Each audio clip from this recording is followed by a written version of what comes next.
Hello guys, how are you? I'm Hardeep Singh. Welcome back to your own YouTube channel. IELTS updates and recent exams. For more updates related to recent IELTS exam writing test topics, listening, reading, practice test, and speaking, you can guesswork. Please, guys, participate in everyday listening and reading practice test to achieve your desired band score in your actual IELTS exam. Please hit the like and subscribe button. Press the bell icon for the upcoming notifications. Don't forget like, subscribe and share my YouTube channel and my Facebook page, IELTS updates and recent exams. Part 1. You are going to hear a conversation. Look at questions 1 to 10.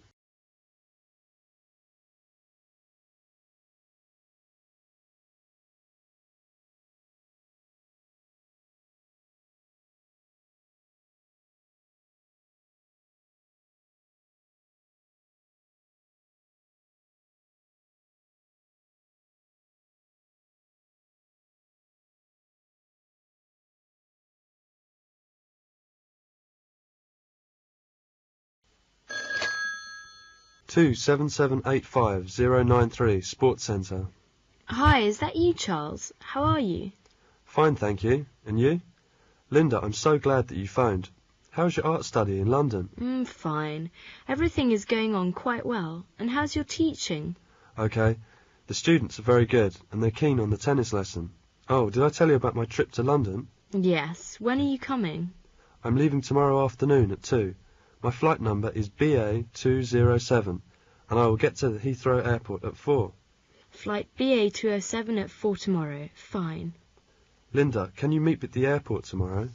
Oh, I'm terribly sorry, but I can't meet you at that time, because I have to bring my mother home from hospital. She was in the hospital for a week, and the doctor phoned me this morning.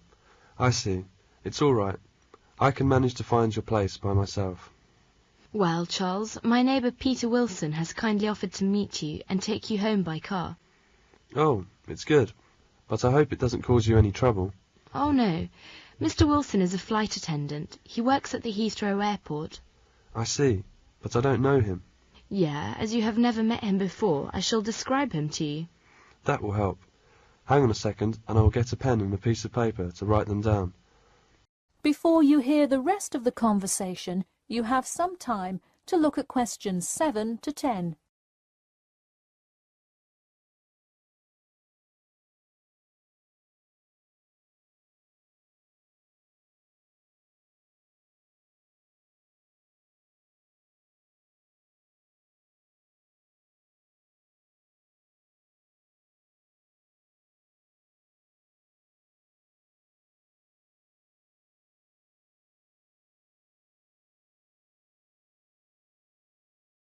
Okay, tell me what he looks like. He's about 37, I think, a middle-aged man. He's about 1 metre 70 centimetres tall and medium build. He has a weather-beaten face with red cheeks and big nose. He has a thick beard as well as thick hair. His eyes twinkle and he usually has a big smile. He seems to be a jolly man. So, he's 1 metre 70 centimetres and medium build, red cheeks and a big nose. He has a thick beard and thick hair as well. I think I can recognise him. I do hope you manage to recognise Peter without any difficulty, and I'm looking forward to seeing you. Have a nice trip. Thank you, Linda. I will see you tomorrow. See you. Charles is on the plane and is talking to the passenger next to him. Hi, I'm Charles. I'm Susan Smith. This plane is very large and comfortable too. Yes, the Boeing 747 is the largest passenger jet airline in the world. It's over 70 metres long with a wingspan of about 60 metres wide. You can see it's capable of taking up to 10 seats and 2 aisles. Its wide body soon earned it the name of Jumbo Jet. Oh, I see. Are you an engineer? No, I'm a teacher, but I'm interested in it. Have you ever travelled by Concorde? No, I don't like to fly, and this is my first time flying. But I have heard about that plane when I was at school. I see. Let me tell a bit about Concorde. The Anglo-French Concorde is much thinner and sleeker in appearance, with a far narrower cabin allowing only 4 seats across and only 1 aisle down the middle. In many other ways too, the Boeing is completely different from the Concorde. The Concorde, for example, is smaller than the Boeing 747. Its total length is under 26 meters. How many passengers can the Boeing 747 take? The Boeing 747, it takes up to 500 passengers. 500 passengers? That's quite a lot. And how many passengers does the Concorde take? Concorde's normal capacity is 144. The Boeing 747 has a small upstairs lounge which is for first-class use only. The Boeing's flight deck is also on the second floor, in front of the lounge. Both aircraft are similar in that they have 4 powerful engines. However, while there are 2 turbofan engines at the front of each of the Boeing's wings, there are 2 turbojet engines at the rear of each of Concorde's delta-shaped wings. That's very interesting. What's the speed of Concorde? The Concorde's great advantage is its speed. It is capable of flying long distances at supersonic speed. Its maximum cruising speed, for example, is 2,333 km per hour. Compare with the Boeing 747 978 km per hour. Thus, the Concorde can half the time normally taken for journeys by the Boeing 747 and other conventional aircraft. It's very nice to hear all this. I have learned something. Oh, we're moving now. I have to buckle my seatbelt. That is the end of part 1. You now have half a minute to check your answers.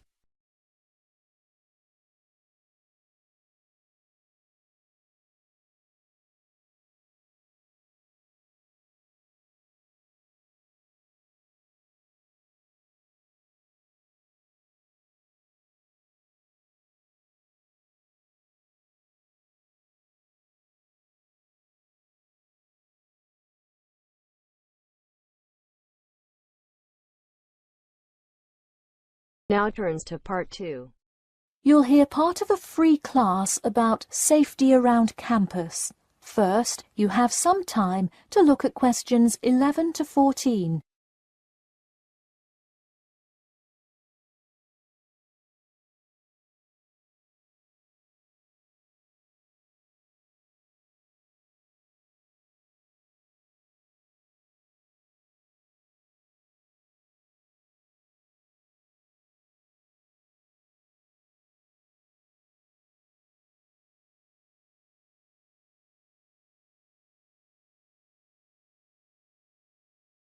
Good evening. I'm Geoffrey Miller from the University of Nottingham Student Union, and in this week's free class, Carlos Garcia is going to tell us about safety around campus. Over to you, Carlos. Thank you, Geoffrey, and thank you all for your attendance today. Also, I'd like to thank the Student Union here at the university for organising this lecture. Well, I've been serving and protecting the City of Nottingham for over 20 years now as a member of the police department. Does anyone know what type of crime is the most prevalent on campus? I heard someone say drugs and alcohol. That actually isn't too much of an issue. Violence? Nope. Actually, the biggest thing we worry about here is theft. The nature of crime on Nottingham's campus is quite different from that of the surrounding areas. Crime rates across the East Midlands are very difficult to control. We'd like to see the rate stay the same for this calendar year, but it has been increasing steadily over the past 3 years. On campus, however, I'm happy to say that the overall crime rate has fallen this year. You wouldn't think so if you've seen the extremely exaggerated stories in the media. The media has done nothing but cause more concern about crime in our area. Even the crime shows you see today are a little bit far-fetched, but at least viewers know they're not real events. We'd really like to see more factual news articles out there so the public can have a rational sense of the safety level of our society. Before you hear the rest of the talk, you have some time to look at questions 15 to 20.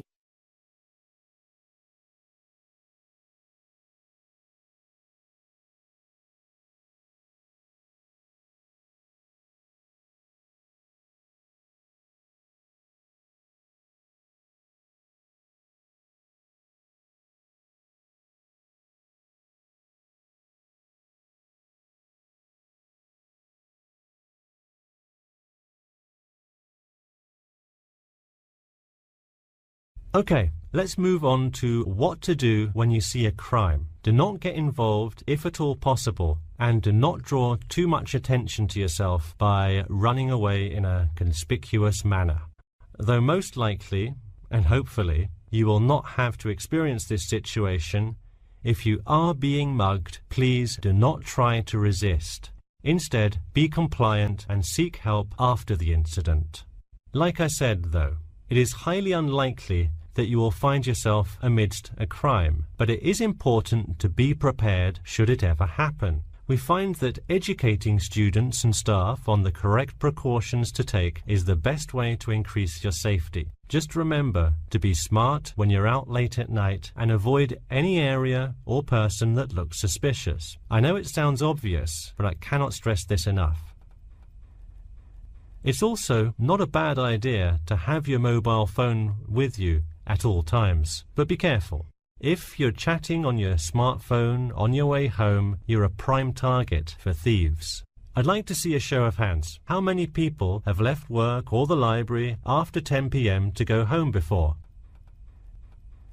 A lot of you, right? If you do have to go home late at night, please don't walk home alone. More often than not, there's someone there that will be walking the same direction as you at some point. Walk home with a friend or co-worker. Even if you must use your phone to call someone that's nearby to walk with you, it's always safer to walk home with someone. So when you're walking home, you may feel more comfortable with some sort of self-defense, such as pepper spray.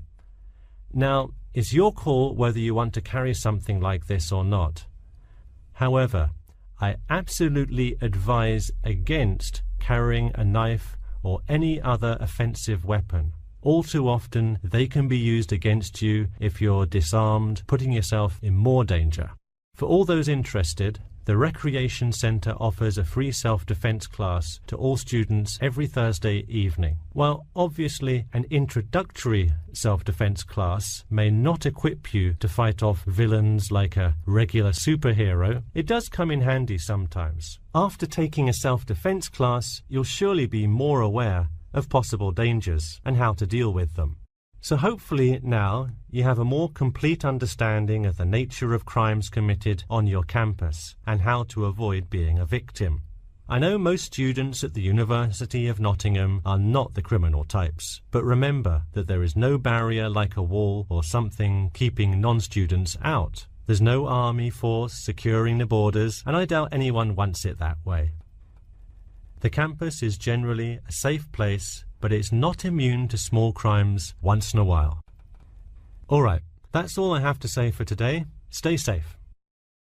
That is the end of part 2. You now have half a minute to check your answers.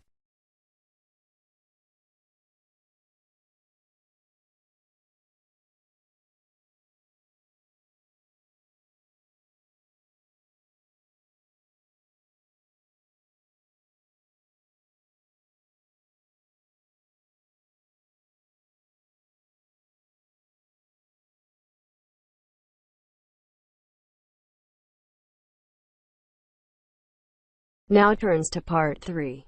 You will hear two students discussing a seminar report. First, you have some time to look at questions 21 to 25.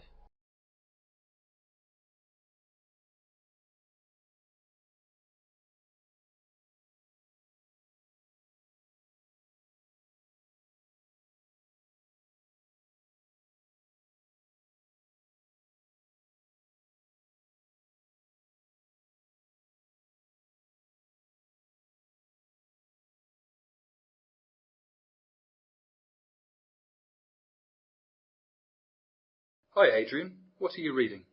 Oh, hi Nick. It's just an article on Australian immigration.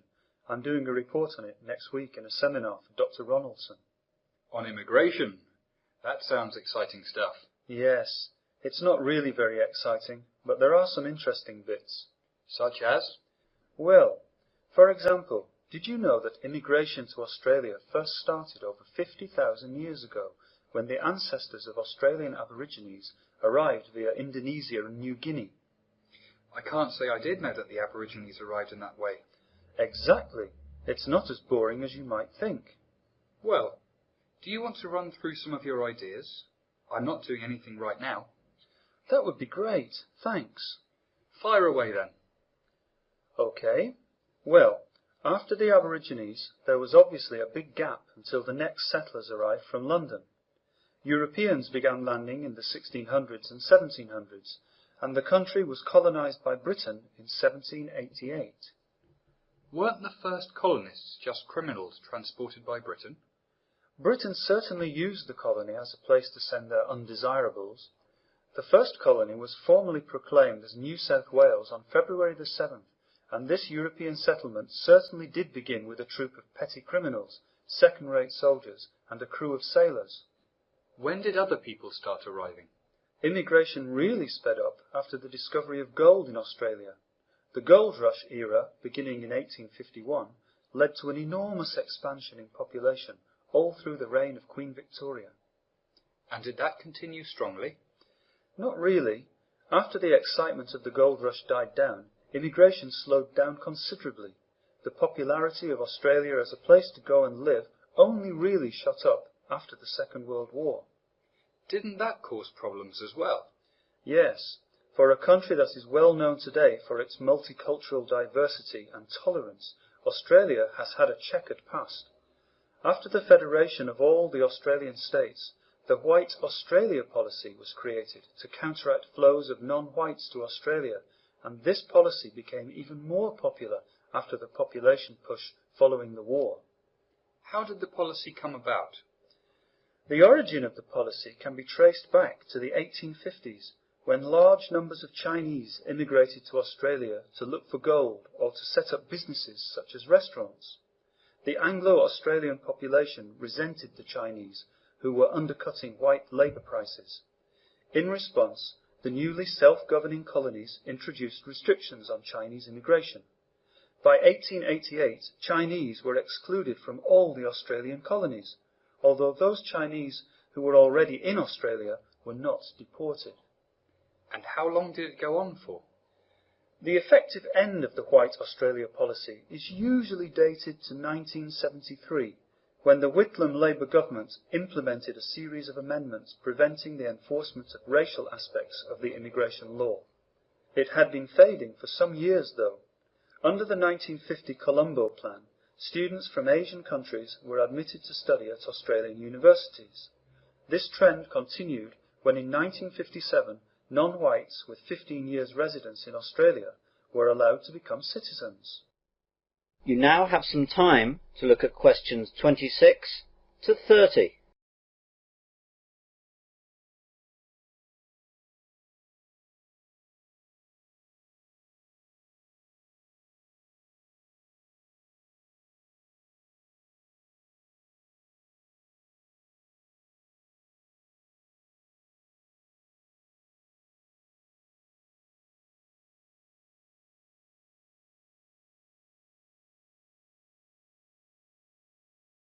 What's immigration like today? I hear a lot about it in the news. Yes, it's become a very important issue in politics. There are currently 2 immigration programs that allow permanent migration to Australia. They are the Migration Program and the Humanitarian Program. What's the difference?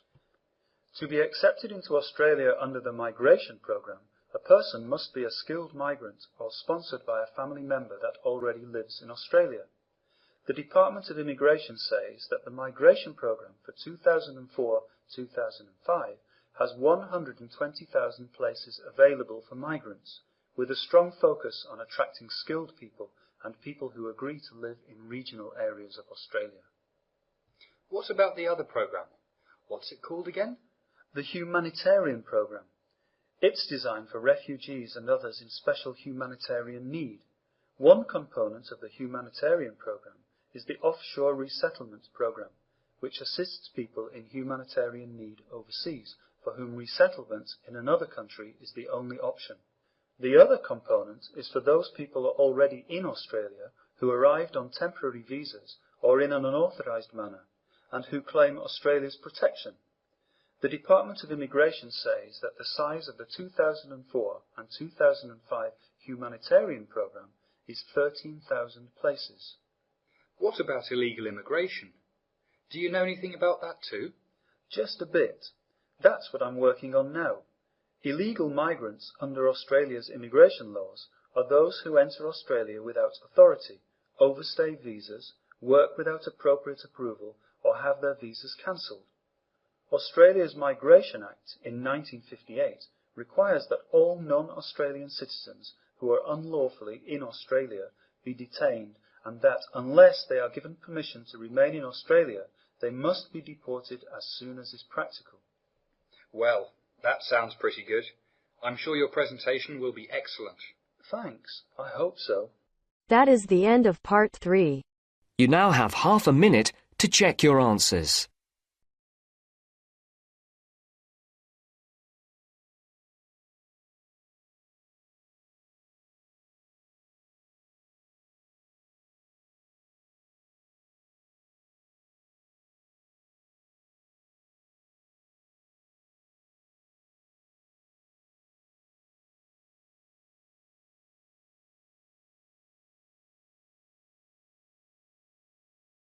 Now turns to part 4. You will hear part of an Earth Sciences lecture. First, you have some time to look at questions 31 to 40.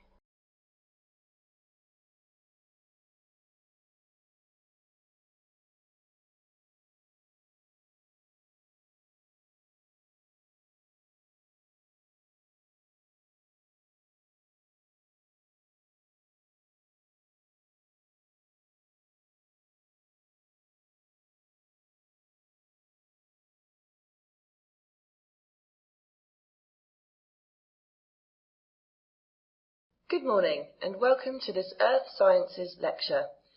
We've been looking recently at such phenomena as earthquakes, tsunami, volcanic eruptions and other natural occurrences. Today we're going to look at a lesser known feature of the Earth, which is known as the supervolcano. As the name implies, this is a volcano of a much larger size than what we normally imagine a volcano to be. The term supervolcano has no specifically defined scientific meaning. It is used to refer to volcanoes that have generated Earth's largest volcanic eruptions. As such, a supervolcano would be one that has produced an exceedingly large, catastrophic, explosive eruption and a giant caldera. A caldera being the gigantic crater that the eruption creates. Whereas normal volcano craters are measured in the hundreds of meters, a caldera can easily be as large as 40 or 50 miles wide. Around the world there are several volcanic areas that can be considered supervolcanoes, such as Long Valley in eastern California, Toba in Indonesia, and Lake Taupo in New Zealand.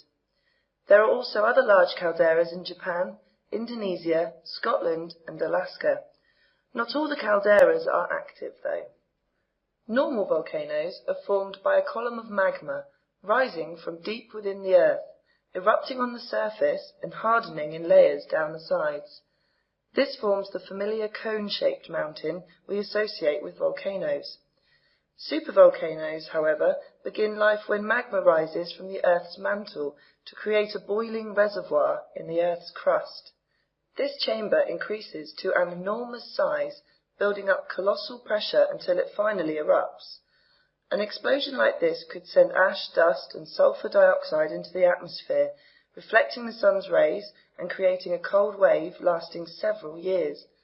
Crops in many areas would fail, and many species of animals and plants, including humans, would face extinction. The most recent caldera-forming eruption in the US was about 650,000 years ago, in the northeast United States. During that eruption, ground-hugging flows of hot volcanic ash, pumice and gases swept across an area of more than 3,000 square miles. The eruption also shot a column of volcanic ash and gases high into the Earth's stratosphere. This volcanic cloud circled the globe many times and affected the Earth's climate by reducing the intensity of solar radiation reaching the lower atmosphere and surface. Fine volcanic ash that fell downwind from the eruption site blanketed much of North America. This ash layer is still preserved in deposits as far away as Iowa, where it is a few inches thick, and the Gulf of Mexico, where it is recognizable in drill cores from the sea floor. It is little known that lying underneath one of the United States' largest and most picturesque national parks, Yellowstone Park, is one of the largest supervolcanoes in the world. Volcanic activity began in the Yellowstone National Park region about 2 million years ago. Magma rising from deep within the Earth has produced 3 cataclysmic eruptions, more powerful than any in the world's recorded history. The first caldera-forming eruption occurred about 2.1 million years ago.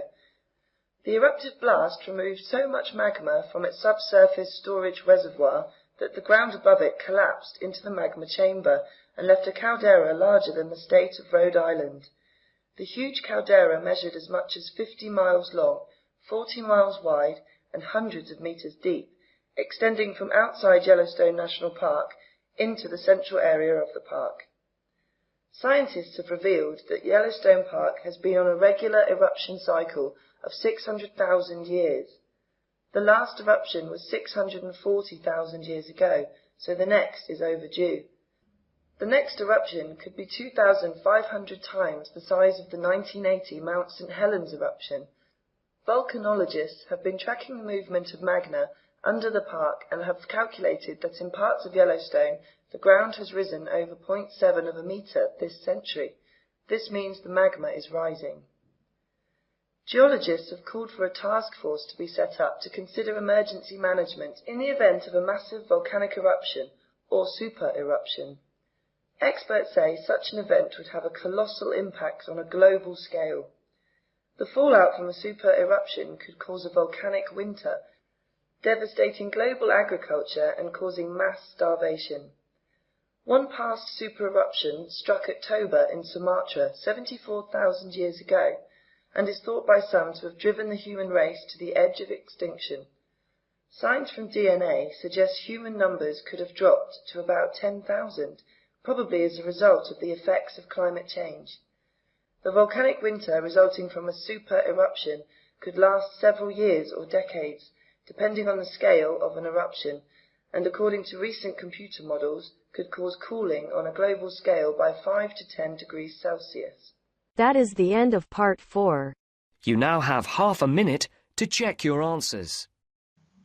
So guys, don't forget like, subscribe and share my YouTube channel and my Facebook page, IELTS updates and recent exams. For more updates related to recent IELTS exam writing test topics, listening, reading, practice test and speaking, you cut guesswork.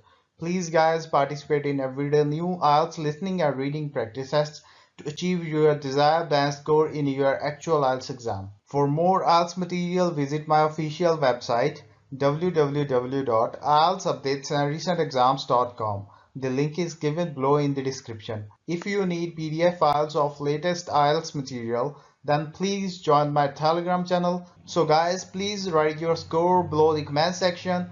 Again, thanks for listening. God bless you all guys. Stay tuned, stay safe.